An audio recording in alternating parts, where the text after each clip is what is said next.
ఓం నమ శివాయ. శ్రీ శ్రీ శ్రీ బుగ్గరామలింగేశ్వర దేవస్థానం, తాడపత్రి, అనంతపూర్ జిల్లా. అతి ప్రాచీనమైన శివాలయం.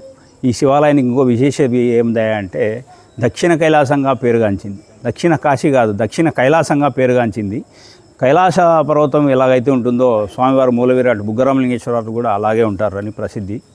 ఈ శ్రీరాముల వారిచే ప్రతిష్ఠించబడినది శివలింగము. నిరంతరము నీటి ధార వస్తూ ఉండేది. వర్షాభావం వల్ల అది కొంచెం తగ్గింది. ఈ మెయిన్ మూలాధారము మనిషికి, జీవకోటికి, సహస్ర ప్రాణానికి నీరే ఆధారము.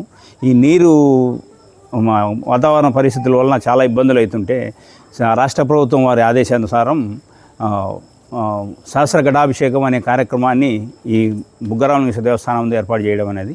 ఇంతకుముందు గత సంవత్సరం అయితే అన్నాభిషేకం అనే కార్యక్రమం చేసినాం. స్వామివారికి ఆరుద్ర నక్షత్రము, స్వామివారి చాలా విశేషమైనది, ఆయన జన్మ నక్షత్రము. ఆ రోజు అన్నాభిషేకం చేసేవాళ్ళము. అలాగే అమ్మవారికి శాకాంబరి అలంకారం చేసినాం గత సంవత్సరం. ఈ సంవత్సరం వర్షాభావం చాలా ఇబ్బంది పెడుతుంది. మన భారతదేశం పూర్తిగా వర్షాధారంతో మీద ఆధారపడి ఉంది భూభాగం మనది. 70% రైతాంగమే నీటితోనే ఏదైనా కూడా సంపద సృష్టించేది. ఆ సంపదకు ఇబ్బంది కలుగుతున్న ఉద్దేశంతో రాష్ట్ర ప్రభుత్వం వారి ఆదేశానుసారం ఈ కార్యక్రమాన్ని ఈ సంవత్సరం ప్రారంభించినాము. ఈ సహస్ర ఘటాభిషేకం అని స్వామివారికి జలంతోనే అభిషేకం చేసి ఆ జలాన్ని స్వామి మీద 24 గంటలు స్వామిని అలాగే నీటిలో వీసి మా ప్రాణాధారమైన నీటిని మాకు ప్రసాదించు తండ్రి అని వేడుకునే విధానంలో ఇదొకటి. అలాగే వర్ణజపం అని స్వామివారు పండితులు నీటిలో కూర్చొని స్వామివారికి వర్షాల కోసం అని చెప్పిన వాళ్ళు ప్రార్థన చేస్తారు. ఆ రకంగా చాలా గతంలో మన సనాతన ధర్మంలో వారి తపోశక్తినంత పోసి వర్షాన్ని భూమి మీదకి తెప్పించినారు కాబట్టి అదే ఆచారం ఇప్పుడు కంటిన్యూ చేస్తున్నాము. అలాగే భక్తులకు ఎలాంటి అసౌకర్యం కలగకోకుండా పొద్దున్నుంచి 4 గంటలకు స్వామివారికి వేకుజామునే పంచామృతాభిషేకాలు, విశేష పళ్ళరసాలతో అభిషేకాలు అవుతాయి. తర్వాత 4:30కు అమ్మవారి దగ్గర కూడా విశేష పళ్ళరసాలతో అభిషేకాలతో ఉత్సవమూర్తికి అభిషేకం జరుగుతుంది.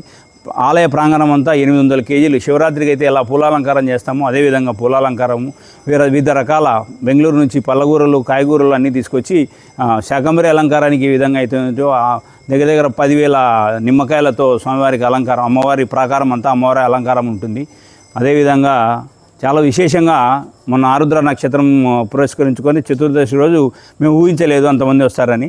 మేము రేపు వచ్చే 10వ తారీఖు వచ్చే సోమవారము ఆరుద్ర నక్షత్రము చాలా విశేషమైన రోజు. అందుకని అమ్మవారికి కూడా ఆ రోజే శాకంబరి అలంకారం ఏర్పాటు చేయడం అనేది.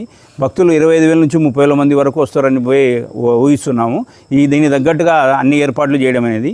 ఈ ఏర్పాట్లన్నిటికీ ప్రత్యక్షంగా పరోక్షంగా మాకు పూర్తిగా సహకారం ఇస్తున్న ఎమ్మెల్యే గారికి, జేసీ ప్రభాకర్ రెడ్డి గారి వారి ఆధ్వర్యంలోనే ఈ కార్యక్రమాలు అన్నీ దిగ్విజయంగా చేయగలుగుతున్నాము. వారి పూర్తి సహకారంతోనే చేస్తున్నాము. ప్రజలందరూ మాకు సహకరించి రేపు వచ్చే నెక్స్ట్ మళ్ళీ కార్తీక మాసం వస్తుంది. సమన్వయంతో మొన్న కూడా చెప్పినాను, 2 గంటలు స్వామివారి కోసం మనం తిరుమల, శ్రీశైలం పోతే రోజంతా వెయిట్ చేస్తాము.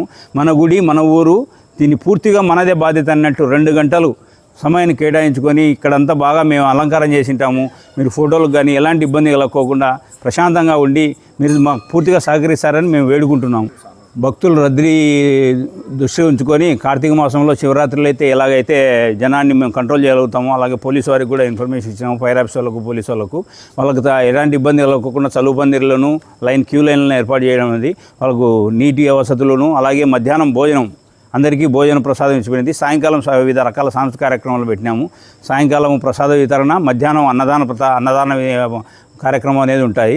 దీనికి భక్తులందరూ పూర్తిగా సహకరించి సమన్వయంతో స్వామివారి కృప పాత్రలు కావాలని కోరుకుంటున్నాము. ఓం నమః.